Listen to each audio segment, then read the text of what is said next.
Olá, sejam todos bem-vindos ao Instituto Hugo de São Vítor. Hoje nós vamos falar especificamente da influência que Quintiliano exerce por toda a educação ocidental. Não é?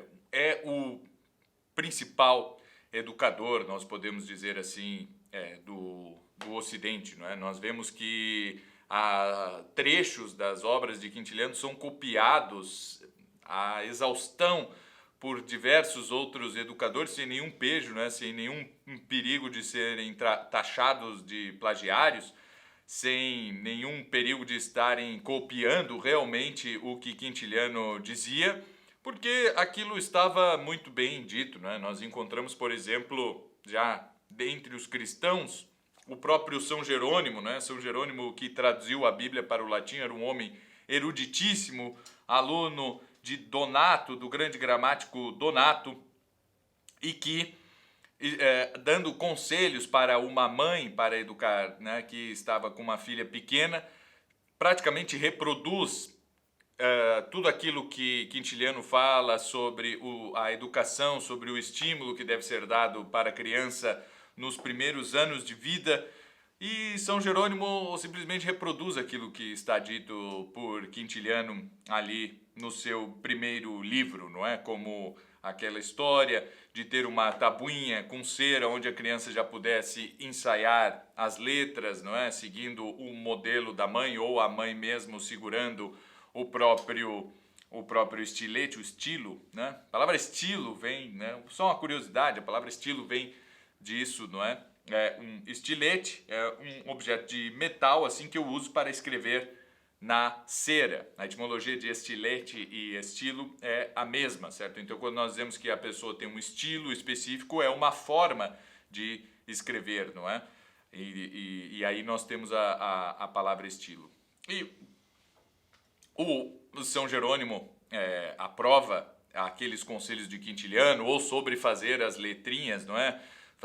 De brinquedo, letras de marfim ou madeira. O São Jerônimo copia essa ideia de Quintiliano e aconselha ali para aquela mãe que, vejam só, estava educando uma menina, não é? Isso ainda na antiguidade. E para aqueles que acham que somente homens recebiam educação, o nosso relato mais detalhado que nós temos de um educador cristão, que é no caso São Jerônimo, ele está falando para a educação de uma menina e aplicando tudo aquilo que de mais excelente existia até então, que era a pedagogia de Quintiliano. E dentro dessa tradição retórica, não é, que visa a formação de uma pessoa eloquente, foram formados papas, foram formados grandes homens de ciência e de letras durante toda a Idade Média, não é? Mas eu sempre aprendi que Platão influenciou muito Santo Agostinho. Sim, obviamente, não é? Influenciou também os neoplatônicos, né? Mesmo os pagãos. Existe a escola de Platão, ela permanece ainda por muito tempo e Platão nunca deixa de ser lido e de ser referenciado. Aristóteles, a mesma coisa. Porém, quando nós falamos de educação, de metodologia e ter a educação, um fim para a educação, esse fim é aquele que Quintiliano havia herdado de Isócrates e que passou adiante pelos primeiros pensadores cristãos, pelos primeiros teólogos cristãos, pregadores e por aí afora, né? Formar uma pessoa capaz de dizer aquilo que ele quiser, certo? Formar um homem bom, perito na arte de dizer, foi o que formou Santo Agostinho, Santo Ambrósio, São Gregório Magno, São Bento e, por conseguinte, todos os monges letrados da Ordem de São Bento, que serão os grandes responsáveis pela cultura no Ocidente até o surgimento, mais ou menos, das ordens medicantes, não é? No caso, a ordem dos padres dos irmãos pregadores, certo? Dos padres da Ordem dos Pregadores, Ordo Predicatorum, fundada por São Domingos e que depois passa a ser chamada de Ordem Dominicana,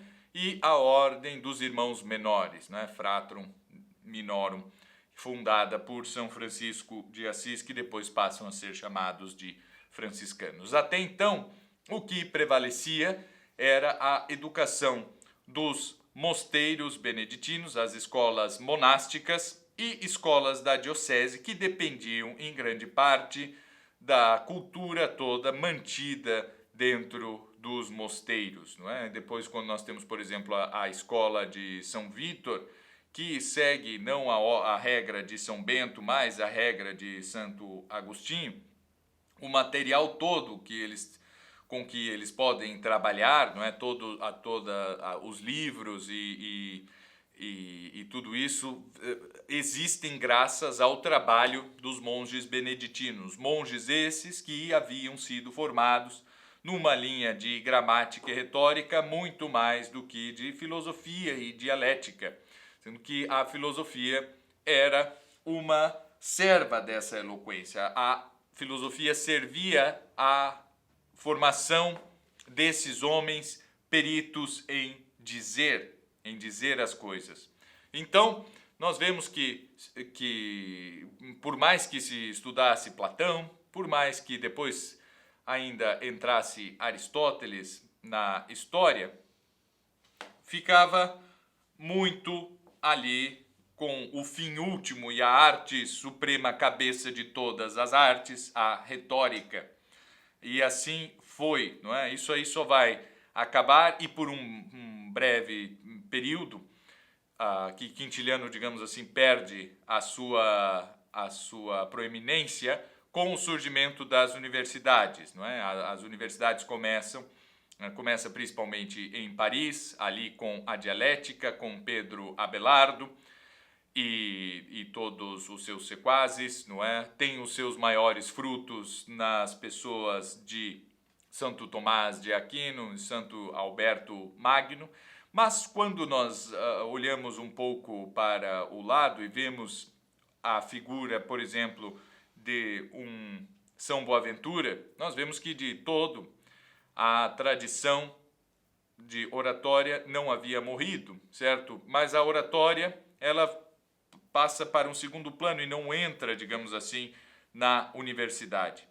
A arte de dizer as coisas já não é a mais importante de todas. Continua, talvez, nas faculdades de Direito a ser cultivada um pouco mais do que nas faculdades de Filosofia e Teologia, para voltar logo em seguida com o Renascimento, certo? O Renascimento que nós vemos ter a sua gênese dentro de uma nova perspectiva que surge com o franciscanismo, com uma outra visão do mundo proposta por São Francisco de Assis, mas que acaba, por uma certa vertente, descambando em heresias e erros filosóficos, como é, por exemplo, o nominalismo, que vai ser combatido, dessa vez não por homens do clero, mas por leigos, no caso, os poetas italianos, principalmente Dante Alighieri, Petrarca e Boccaccio, certo? Que são poetas que, para além de serem muito eruditos, leitores vorazes de obras antigas em latim, escrevem também na sua língua materna, ou escrevem em volgare, em língua vulgar, aquela língua falada pelo povo, mas só conseguem dizer tudo aquilo que queriam. Escrever em vulgar ou compor em vulgar já era uma coisa que já vinha sendo feita já há algum tempo, principalmente na Provence, né? No sul da França, e também na Sicília, em certa medida, e mesmo na Itália inteira, mas que só consegue chegar à obra de Dante, Petrarca e Boccaccio porque eles eram conhecedores da língua latina, dominavam os autores antigos, certo? E aí, com eles também, volta um interesse maior neste ideal de pessoa eloquente que domine a língua de Cícero, né? Cícero, que é para Quintiliano o maior dos modelos dos oradores latinos, por mais que Quintiliano esteja afirmando constantemente que é necessário que a educação seja feita não só em latim, mas também em grego, e que se conheçam os modelos dos poetas e oradores gregos também. Mas, a partir de então, nós temos aquilo que chamamos de iluminismo, e que realmente não tem grandes contribuições para fazer em termos de filosofia, nem em termos de teologia, ao contrário, né, por muitas vezes dentro do humanismo são disseminados vários erros filosóficos e teológicos, para não dizer heresias, verdadeiras heresias também são disseminadas, não é? E a coisa corre um pouco mais solta durante tudo aquilo que nós chamamos de renascimento, mas nós crescemos sim neste ideal de dicendi peritus. A parte do vir bonus, não é, de ser um homem bom e perito na arte da palavra, a parte do vir bonus do homem bom, talvez é um pouco negligenciada, certo? E se foque demais, não é? Se perverta esse ideal de Quintiliano e fique só com a parte do dicendi peritus, um perito na arte de dizer as coisas. Mas isso, de certa forma, nunca acaba. Nós vamos chegar, como fruto do Renascimento, em termos culturais, obviamente, e não espirituais, na Companhia de Jesus, que vai ser o maior empreendimento educacional jamais visto antes na história, certo? Em poucas décadas, há escolas dos chamados jesuítas, certo? Os irmãos da ordem criada por Santo Inácio, escolas deles espalhadas por todo o mundo, por todos os continentes, não é? Aqui no Brasil não vai ser diferente. Nós temos aí a figura de São José de Anchieta, que veio para cá justamente para dar aulas. E qual era o modelo de educação que existia dentro das escolas? Era um modelo que se aproximava na sua formação média, certo? Na sua parte desde dos fundamentos, da alfabetização e tal, mas principalmente no que se chamava o currículo de gramática, retórica e humanidades, se aproximava muito mais do modelo humanista vigente até então, de formar homens peritos na arte de dizer, de formar homens eloquentes, e que estava totalmente baseado nas ideias de Quintiliano. É claro que com o grande reforço, né, que poderia ter havido, né, todo o desenvolvimento poderia ter havido durante aí alguns séculos, né? Nós estamos falando já de 1400 anos depois de Quintiliano, quando surgem essas escolas da Companhia de Jesus. Mas não somente eles, não é? As escolas do mundo que recentemente havia se tornado protestante também seguem esses mesmos modelos, muito quintilianos, né? Quintiliano já é um adjetivo, então é difícil de dizer assim, a pedagogia quintiliana. Bom, mas é o que a gente tem. Mas quando se trata de educação superior, principalmente de ensino de filosofia e teologia, os jesuítas seguiram a linha da Universidade de Paris, que era a linha da teologia e da teologia tomista e da filosofia mais aristotélica. Então, digamos assim, eles conseguiram tratar, oferecer uma educação que 2000 anos antes deles era o que estava sendo proposto em Atenas. Não como eles faziam, de forma unificada, o sujeito tratava da parte mais humanística e linguística, uma educação voltada para a eloquência na primeira fase, e depois uma educação voltada mais para a filosofia na segunda. Mas, digamos assim, os jesuítas conseguiram unir aquilo que lá na Grécia antiga, no período clássico da história de Atenas, era representado pelos ideais de Platão e Aristóteles, sim, herdeiros da tradição socrática de filosofia, mas também pelo ideal de Isócrates. Então nós temos assim, para a tenra juventude, Isócrates.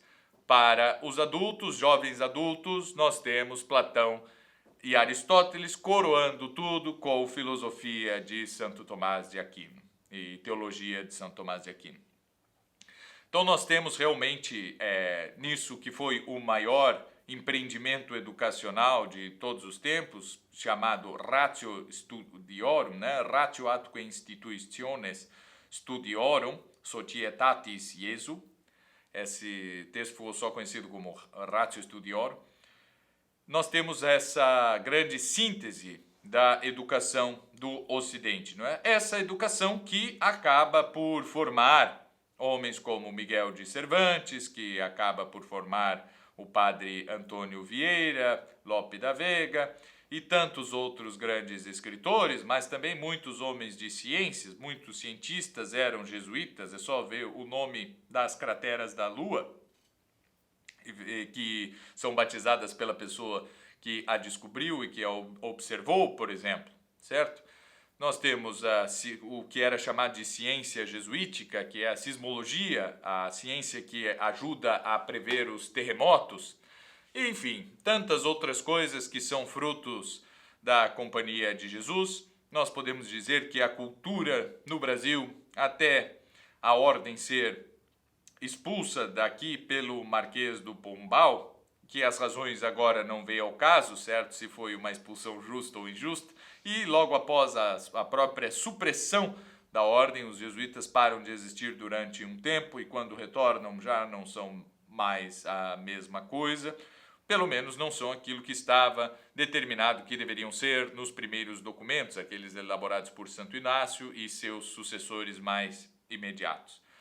A questão é que para a cultura, e nós enquanto brasileiros, somos herdeiros diretos dos ideais pedagógicos de Quintiliano, porque durante, vamos por aí, quase 2 séculos, a nossa cultura era cultura jesuítica.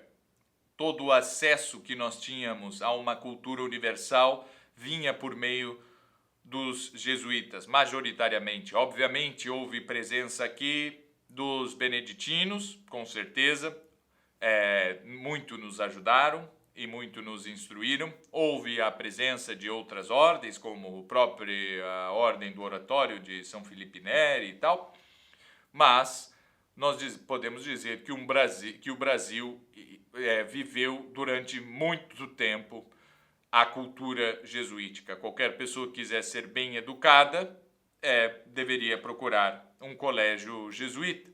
Isso depois que a ordem volta a poder se estabelecer no Brasil, continuou sendo assim, né? Eu moro numa cidade, Porto Alegre, que o colégio que tem mais prestígio até hoje, por mais que eu não recomende a ninguém que matricule um filho lá, certo? Mas o que tem mais prestígio porque acaba aprovando um número grande de alunos nos concursos aí vestibular, é o colégio jesuíta aqui da cidade. Custa uma fortuna, mas enfim, ainda existe, certo? Não há nada a Ratio Studiorum parou de ser aplicada, mesmo meditada, certo? E passou a ser somente um objeto de especulação histórica nos últimos tempos. Mas, enquanto nós tivemos alta cultura no Brasil por muitos séculos, os responsáveis por isso eram os herdeiros diretos do grande pedagogo que foi Quintiliano, e que deve ser, sim, revisitado e tem muito a nos ensinar, não só por sermos brasileiros e seus herdeiros diretos, mas porque existe uma pedagogia bastante perene em toda a sua obra. Essa foi, então, a nossa semana dedicada a Quintiliano. Nós ficamos aqui tratando principalmente de alguns aspectos que estão no seu primeiro livro, dos 12 livros que compõem a sua obra, certo? Vale um estudo muito mais pormenorizado, valem estudos feitos aí, publicados e tudo isso. É um autor que tem que ser revisto e que nós devemos olhar com muito carinho e estar constantemente nas nossas reflexões sobre pedagogia.